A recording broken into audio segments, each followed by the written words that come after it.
జగన్ ఒత్తిడి చేయడం వలనే కాదనలేక అయిష్టంగానే ఈవీఎంల మీద విమర్శలు చేశాను. వైసీపీ ఓడిపోతుందని మాకు సంవత్సరం ముందే తెలుసు. జగన్ చేసిన సర్వేలో కూడా 15 సీట్లకు మించి రావని నివేదిక వచ్చింది. ఇంటెలిజెంట్ డీజీ గారు కూడా జగన్కి ఇదే విషయానికి చెప్తే బయట చెప్పొద్దని జగన్ కోపడ్డాడు.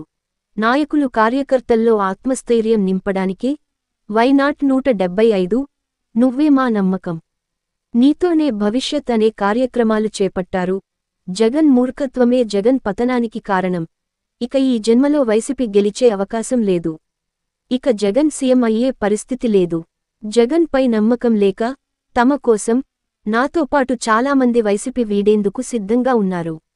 జగన్ను ఇక జనం నమ్మే పరిస్థితిలో లేరు. అంతా జగన్ స్వయంకృపరాధమే. అందుకే నేను వైసీపీ పార్టీని వీడుతున్నా. బాలినేని శ్రీనివాస్ రెడ్డి.